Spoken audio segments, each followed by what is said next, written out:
อ๋อลึพี่น้อยเดี๋ยวลึลึรู้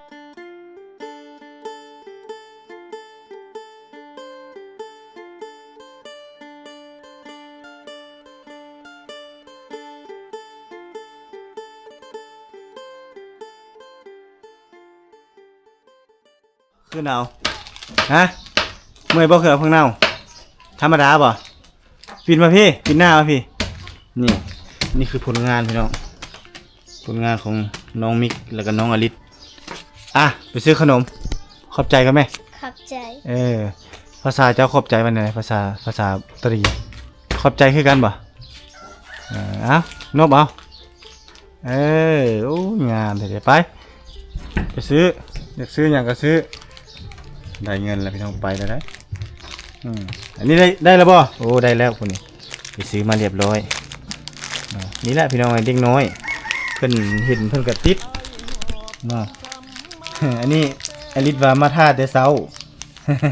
เพราะว่าคันบรรทุกมาแล้วเพิ่นว่าได้กินขนมเพิ่นว่าบรรทุกเอาขนมมาให้เนาะก็ตามเด็กน้อยนั่นเนาะมันเคยได้กินมันก็จะกินนะมันก็เลยมาแล้วพี่น้องมาท่าบรรทุกเอาเงินให้นางมิกไปซื้ออีกนี่โอ้เพิ่นแต่งตัวมาบัดนี้งามเลยพี่น้องเนาะผมทองผมดำอ๋อลึพี่น้อยเดี๋ยวลึหรืองามลายโอ้ลึเป็นงามลายตัวนี้เฮาส้มก่อนบ่ปักมือมันส้มบ่ได้ส้มบ่เอากระซามบ่พร้อมให้ยังสิกินบ่ก็ต้องแกงหน่อยนึงกินรสชาติพอแล้วสำนั้นแหละอันนั้นใส่ถุงใส่ถุงผมจะใส่ถุงให้อ้ายตัวนี้เน่าแต่เสพอีเลยพี่น้องนี่คือผักเน่าเงินน้องอลิศถ้าว่ามาบ้านน้องก็คือต้องอาหารเพิ่นบ่มีอย่างอื่นบ่มีต้อนรับเด้น้องมีแต่ผักเน่าอย่าฟ้าวแกะตัวนั้นกินอันเดียวก่อนกินอันนี้ให้หมดก่อนอย่าฟ้าวแกะเด้อกินบ่กินขนมลายได้กินเคี้ยวแมงได้เข้าใจกินลายจะเป็นเคี้ยวแมงอย่ากินลายเด้อผักเน่าเต็มกระยังเลยตัวนี้อาหารทุกอย่างมาใส่เด้ออันนี้มันสิเอาเมื่อฝากเสี่ยวเอามื่อฝากเสี่ยวถ้าบ่ได้เมื่อบ้านก็จะเอาเมื่อฝากลูกฝากเมียเล่นของฝากจากสาวงามบ้านป่าน้องอลิศแห่งบ้านใหม่บางเงือกสาวงามตลอดกาลนางเอกล้านวิวของบรรทุกเล่นชนแต่ดันเย่จะจุกไก่รวยหรือพอแล้วนี่บุกินนี่กินตัวนี้ก่อนนี่จานเย่กินว่าหรอจานเย่ก่อนบายจะกินหลายเคียวเมงหน่อยจะหน่อยนั่นมันละบ่เอาใส่กระยังนี่ไว้ใส่กระยังแกงซ้ำนั้นแหละบ่ตัดเลยบ่แกงนั้นเลยบ่ฮะบ่ตัดเลยบ่ส้มเลยแบบส้มเดซ่าบ่ส้มเลยส้มยานมาแบบนั้นเลยฮั่นบ่ได้ซื้อหมดได้ไหนคอนเสิร์ตเด่นโอ้คอนเสิร์ตจักจ้างเข้าเท่าไหร่ใส่เขาสิมาลงบ้างไดโรงเรียนไปบ้างมื้อแลงไปถ้าคอนเสิร์ตน่ะถ้าบ่มีก็ยากถ้ามีคอนเสิร์ตมาละไปเขามาติดป้ายบ่เขาเคยมาลงจักเทื่อแล้วบ่เคยเขาลงอยู่บ้านนั่นเมื่อคืนนี้ลงกระเตาะเมื่อคืนนี้เมื่อวานนี่ยามมื้อนี้ลงไอ้มาแต่กระเตาะเด้เมื่อวานมาแต่บ่ได้เว้านั่นละโอ้ยแฮ่เอามาให้เอื้อยกินแน่เอื้อยก็ยากนั่นทางใบมะขามทางสังนอกติดเต็ม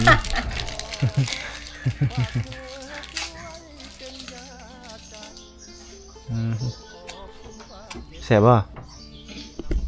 นี่เขาเรียกว่าอมยิ้มกินแล้วก็ยิ้มเนาะนี่นะรสชาติกินแล้วให้จ้าฮะกินแล้วละให้ไปให้เที่ยวเนาะนี่คืออมยิ้มพี่น้องไงของขนมทั่วไปบรรทุกก็มักกินเอาไปชนบทเขาก็จะกินแบบนี้แหละแต่ที่จริงกินลายกับบุดีได้อันนี้เลยเป็นแคลแมงเนาะตัวนี้เนาะให้ฟันผุเนาะเรียกว่าแคลลอนตัวนี้อลิศเพิ่นก็โดนเพิ่นกินเถื่อจังน้อยให้น้องสาวเพิ่นพักผ่อนก่อนพี่น้อยจังสิปล่อยให้เพิ่นแกงผักเน่า สู้กินเพราะว่าผักเน่าหาก็เป็นไม้ๆเลยโป่งงามๆเลย สาวอลิศนี่คือสิบ่ได้ไปทำงานอีกสังแล้วเบิ่งคือสิอยู่แต่บ้านนี่แหละเพราะว่าพ่อแม่บ่ให้ไปแม่นบ่นี่พี่น้องเบิ่งคักๆได้บ่นี่ได้สาวอลิศบ่ได้อันนั้นเลยเดี๋ยวนี้นะสีผมเพิ่นก็เปลี่ยนเด้ในแต่คลิปก่อนๆน่ะผมดำนี่กลายเป็นผมทองแล้วสาวผมทองแล้วบัดนี้ย้อมเองเลยบ่หรือว่าเขาย้อมให้ ย้อมให้ อยู่วิระบนเจ้านั่นละ ประคม จุดสุมเมืองวัง อืม เฮ็ดเธอเดียวแล้วย่าเธอหน้าบ่ไปเฮ็ดอีกมันเสียผมเด้ผมเสียเด้ เชื่อแบบใด เอ้าเสียแบบใดก็ได้ มันล่น มันแตกปลายผมแตกปลาย ไม่แถวเลย ไม่แคร์อีกได้ มันแตกอยู่แล้วหาบ่เฮ็ดกัน บ่ถ้ากระซอยออกตัวมันแตกนะจะซอย ตาม ให้ หลัง ตามมัน ครั้งแรกบ่นี่ไปย้อมผมนี่ครั้งแรกพี่น้องเอ้ยของสาวบ้านป่าพากันไปย้อมผมไปกับหมู่เพิ่นเองเด้เนาะเพิ่นจะมีหมู่เพิ่นดอกแต่ว่าเวลาบ่ตุกมาบ่เห็นมาจักเทื่อ จ้างให้มันมาเพิ่นก็บ่มา จะคนหมู่เจ้าเดี๋ยวนี้อ้าว หลายคนกับคนไปเฮ็ดเรื่องของ เอาหลายคนอยู่ ก็มาเนาะ แต่ไปเฮ็ดเวียกหมดมาเอาน้ำให้กินได้ไหมนี่ไงมิกเซอร์เรากินน้ำก่อน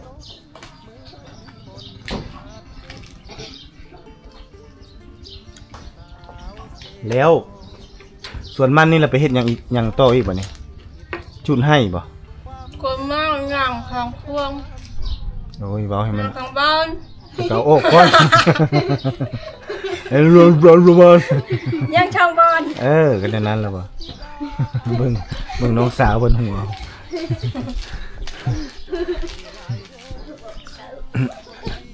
แสดงว่ายังส่งสวนเนาะแสดงว่าเจ้าคือสิบ่ได้พักเลยเนาะ บ่ บ่ค่อยได้พักเลย บ่ได้พัก อยากพักอยู่บ่ เจ้าเด้อ อยากพักเวียกอยู่บ่ พักหรือยัง แสดงว่าเป็นความชินเคย คนอื่นก็บ่ได้พักหมดบ้านนะ คันพักเขาว่าขี้ค้านบ่ หมู่ไปเฮ็ดพักม่วนมันบ่ม่วน บ่ม่วนเนาะต้องมีไปน้ำหมู่จังม่วน นี่แหละเขาไปเฮ็ดแล้วค่อยพัก บ่ม่วนบ่ ฮะ ม่วน บ่ม่วน เอาบ่ม่วนบ่บ่คักบ่ แล้วเขาไปเฮ็ดเวียกแล้วเฮาอยู่เพื่อน พี่น้องต้องได้ไปเฮ็ดเพิ่นว่าคันอยู่เฮือนแล้วบ่ม่วนเนาะอยู่ละลาบ่ฮู้อยู่เพราะว่าเวียกเขาเจ้าไปเฮ็ดหมดเนาะ อ้าวเจ้าตากแดดแต่มันตัวเองอยู่เพื่อนมันไม่ยุติธรรมจ้ะ มันบ่ยุติธรรมคันเฮ็ดก็ต้องเฮ็ดนํกันมันยุติธรรมอยู่เด้อ้ายก็เอาข้าวของมาให้เจ้าเด้ซั่นน่ะมันก็อยู่นํตัวนี้เนาะมื้อเจ้าก็ไปเอาเต็มที่เลยมื้อเด้อ มิกก็ไปบ่ บ่ ยังน้อยอยู่บ่ไปพุ่นนี้เนาะมีแต่เจ้าเนาะไปเนาะผู้ใหญ่ละไปพี่น้องผู้น้อยเราบ่ได้ไปจังได๋อีกประมาณปีหน้าปีฮื้อเพิ่นได้ไปแล้วยังเรียนอยู่บ่เรียนออกแล้วบ่ เรียน เรียนคิดว่าออกอย่าฟ้าออกได้ตั้งใจเรียนก็ได้ยินบ่โอ้เมื่อกี้นี่ไอ้ว่าสิพาคนไทยมาเยี่ยมเจ้า ไทยจ้ะ ทีมงานนายเห็นบ่เจ้าเห็นบ่บ่เห็นเลย เขาบ่ฮู้ทีมงาน บ่ฮู้ทีมงานได้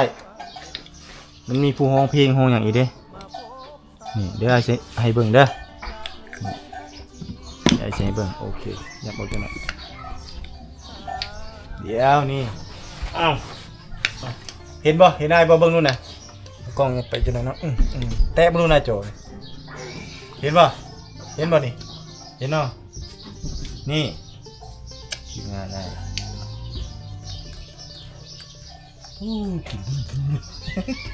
เสร็จบ่นี่เห็นบ่ บ่เองนะ บ่มีทีมงานมันนาจริงบ่โอ้เจ้าได้เบิ่งคลิปแล้วบ่ มีผู้ใดแน่เอ้าเจ้าชื่อผู้ใดแน่มีไผแน่อยู่ เขาพูดดีเด้อ หมู่แต่ผู้ใด เออ นี่แหละอันนี้เบ้าทีมงานบ้านนานี่อันนี้เบ้านายสตูดิโอนี่อันนี้ผู้ไทยดำแอดเวนเจอร์ คนไทยกันบ่ คนไทยหมดนี่ บ่แม่นคนลาวเนี่ย บ่นี่ผู้ไทยดำแอดเวนเจอร์เสียงเราผู้ไทยปากผู้ไทยเนี่ยเราเป็นคนสกลนครอำเภอบ้านม่วงอันนี้ฮู้บ่เป็นผู้ใดนี่นี่ มึงตาคุ้นๆจากผู้ใดบ่ ตานี่ได้ ลึงๆอยู่ บ่าวตุกเองนี่เนาะเพิ่นได้ว่าโยกบ่ตุกก็เป็นได้อันนี้ได้แม่นไผ คนบ่ฮู้ บ่ฮู้บ่อันนี้เด้อสิแนะนำให้รู้จักเด้ออันนี้ก็คือบ่าวเอเจ้าฮู้แล้วเนาะอันนี้บ่าวนายเฮ็ด YouTube คือกันคนไทยอันนี้ก็บ่าวผู้ไทยดำแอดเวนเจอร์นี่ก็เป็นคนไทยอันนี้ก็อ้ายเองอันนี้ข้ามไป อันนี้แม่นอาจารย์ภูศรีวิไลนี่นักร้องเป็นนักแต่งเพลงแล้วดิกีตาร์ม่วนเด้แล้วก็อันนี้นั่งลงอ่อนๆเนาะนั่งลงนี่แล้วก็อันนี้เมียลาวอันนี้น้องฮันนี่ศรีวิไลอันนี้เนาะเราสิพานี่แหละมาหาเจ้าแบบมายามมาลิ้นมานั่นนี่นั่นแต่ว่าเส้นทางยากก็เลยบ่ได้มาเนาะก็เลยบ่ได้พามานี่เดี๋ยวจะให้เบิ่งอีกเดี๋ยวจะให้ฟังเราร้องเพลงเด้อ ห้องแบบม่วนบ่ โอ้ม่วนเลยเนาะม่วนบ่ม่วนก็ให้เจ้าอันนั้นเองเด้อใช่เนาะเดี๋ยวสิหาอะไรมาฟังเลยเอาตัวแบบห้องสดๆอยู่เซเลยเนาะ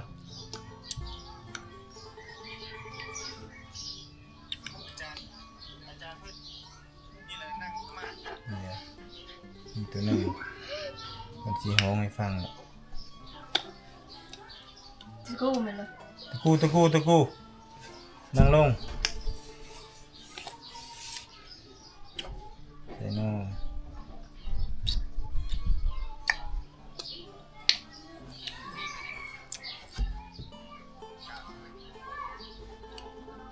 เ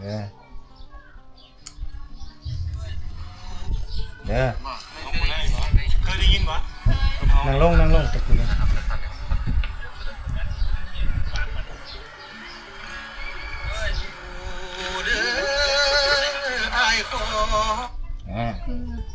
ฟังเสียงนี้ก่อนตัวนี้มันติดลิขสิทธิ์ให้ฟัง กู้ละ กูนั่งลงนี่จะได้ให้เบิ่งนี่ต่อเด้อแป๊บหนึ่งเดี๋ยวได้ดู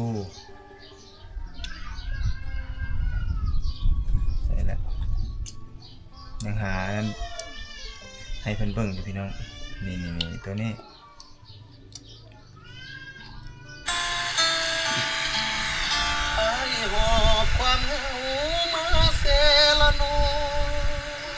อันนี้นางเอกอ้าย จากสาวสาวละวัน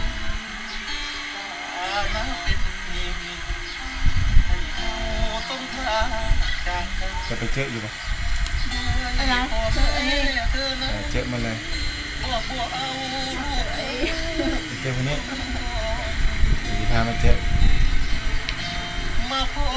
ผู้สาวชมเต่าตะโอ เราแต่งเพลงให้คนนี้นะ มันจะมีห้อง บอแต่งให้สิดาวหองเราจะฟังกัน เธอชื่อธิดาสาวงามตาอ้อยน้ำพอยิ้มจริงใจเหลือล้นทางคนจนสอนใจละเมอละโนทำให้อายมีความสุข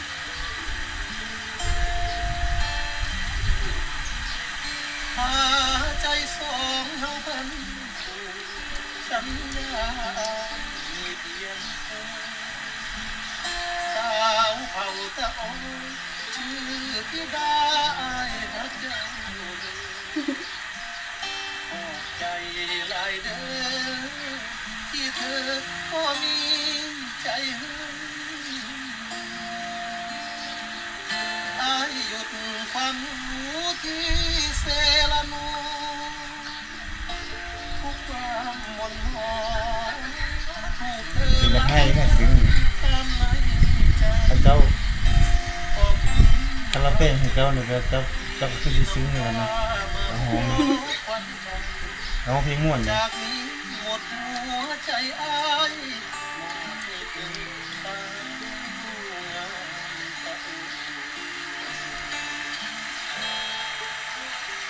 มือละเม ยกมือหน่อยแม่ เอาแบบสดๆครับ ม่วนปะฮะ ม่วนเสียงดีมาก เสียงดีมาก มื้อหน้าคันไอพามาหาเจ้านี่ให้เรามาแต่งเพลงให้ เอาบ่ เอา เอา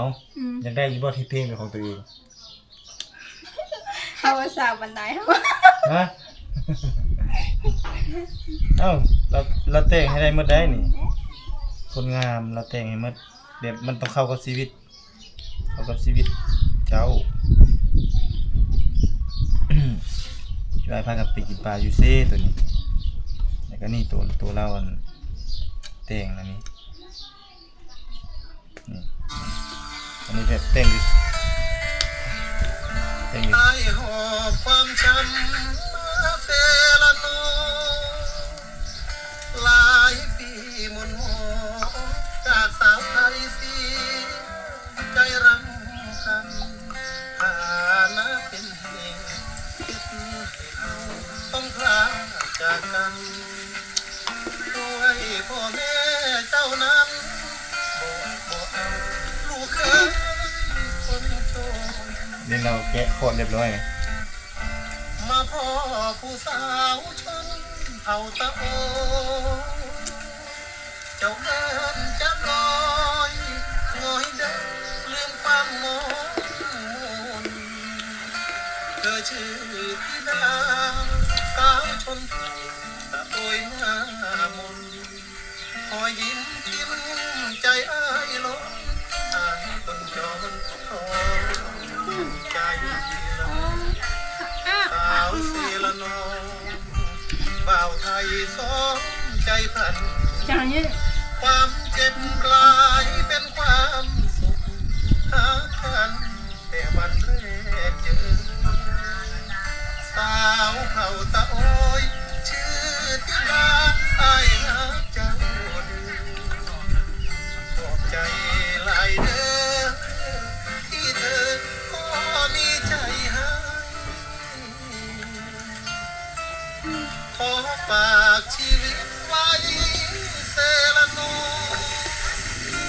ผู้ความหมดหมอฝากเธอช่วยเป็นยาใจขอบคุณความเจ็บที่นำพามาพบปัจจัยจากนี้หมดชีวิตอายขอไม่เป็นสายงามตะโอ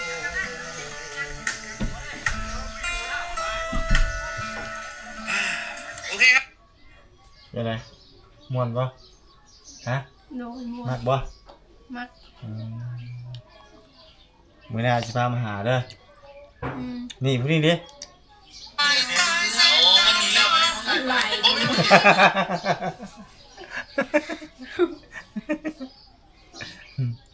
ให้น้องสาวเพิ่นเบิ่ง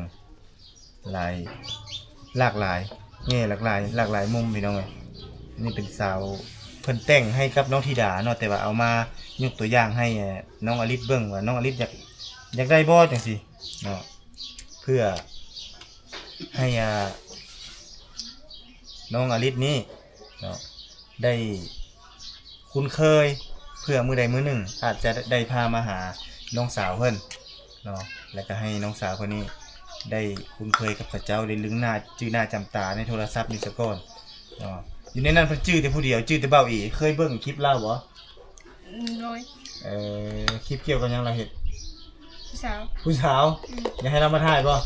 บ่ บ่ ให้เรามาถ่ายหน่อยเด้ บ่ยาน ย่านจัง เราก็โยกธรรมดาซื้อเราบ่ได้เฮ็ดอีจังเนาะไอ้ที่ชีวิตสุดหน้าเด้อไอ้สิพามายามเด้อ ไอ้สิพาเบ้านายเบ้า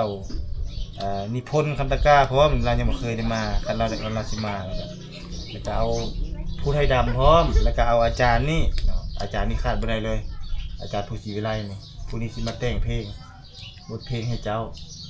เนาะและเจ้าก็พาข้าเจ้าไปเฮ็ดเวียกศึกษาวิถีชีวิตของเจ้าเนาะไปให้ไปสวนเจ้าเฮ็ดนั่นเฮ็ดนี่แล้วเฮาก็ซื้อแนวอยู่แนวกินมาเฮ็ดกิจกรรมนำกันร่วมกันแล้วตอนแรงๆมากอ่ะมีกิจกรรมกับบางเทื่อก็สิซื้อขนมมาแจกอยู่หน้าเฮือนจังนี้แล้วก็ให้ดีดร้องเพลงไผกล้าเต้นกล้าแสดงออกเอาขนมให้เฮ็ดแบบนั้นมากบ่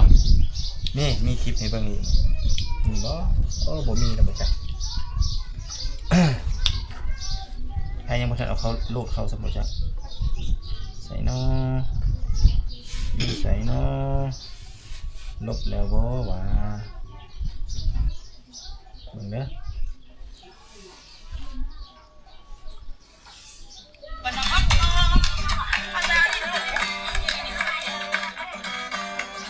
หนาว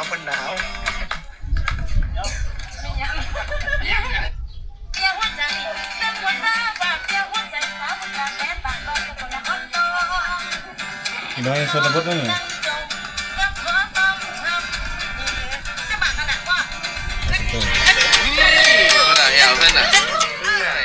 นี่แหละมิกเฮ็ดนี่เด้อนี่เด้อ LD เด้อเลย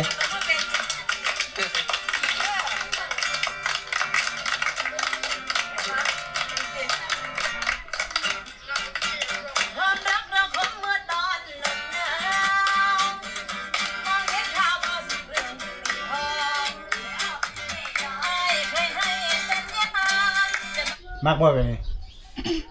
มักบ่ โดย ยังมีบ่กิจกรรมได้ดิเสียดายเนาะบ่ได้พามาเนาะเพื่ออยากให้เจ้านี่คุ้นเคยอยากให้เจ้านี่ได้มีกิจกรรมแบบนี้เนาะมันจังลึงเคยกันไปเต็กๆท่านบ่ซันจะอยู่ผู้เดียวจะไปเฮ็ดแต่เวียกอันนี้เจ้าก็บ่มีกำลังใจแบบว่าบ่เบิกบาน เขาต้องหาแบบอันนั้นพร้อมนางมิกกับฟ้อนนำมิกเนาะเอ้านี่แหละพี่น้องบ่มีหยังหลายฮะ อันนี้ก็บ่มีหยังหลายพี่น้องๆเป็นคลิปที่ว่าเฮามานั่งลมแล้วก็เอารูปภาพบรรยากาศที่บรรทุกเคยได้ไปถ่ายกับทีมงานเนาะบรรดาครูอาจารย์เพิ่นนั่นที่เดินทางมาเยี่ยมยามถามข่าวประตูนั้นแล้วก็เอามาให้นางเอกประตูนี้เบิ่งเพื่อให้น้องเพิ่นนี่ได้คุ้นเคยได้ศึกษาได้เรียนรู้เพื่อเว้าบ่ได้เนาะ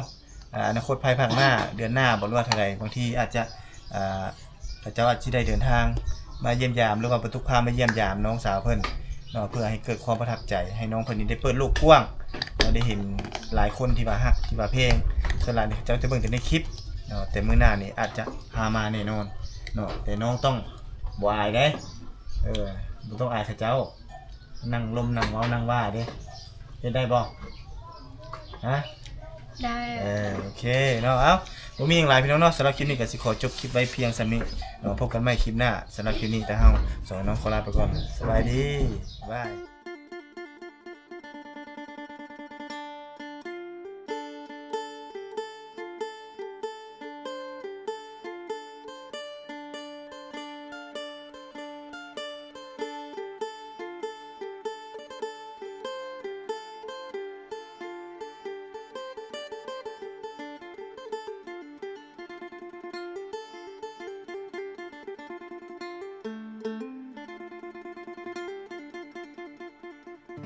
ไอ้หอบความช้ำมาเซละนหลายปีหม่นหมองจากสาวไทยเศร้าใจรำพันนับเป็นเหตุเฮ็ดให้เฮาต้องพลาดจากกันด้วยพ่อแม่เจ้านั้นบอกบ่เอาลูกเคยคนจนมาพ่อผู้สาวชนเผ่าตะโอยเจ้าเอิญจะโดยง่อยเด้อชื่นใจเหลือล้นเธอชื่อธิดาสาวชนเผ่าตะโอยหน้ามนหอยยิ้มจิ้มใจอ้ายล้นเหมือนนิมนต์มา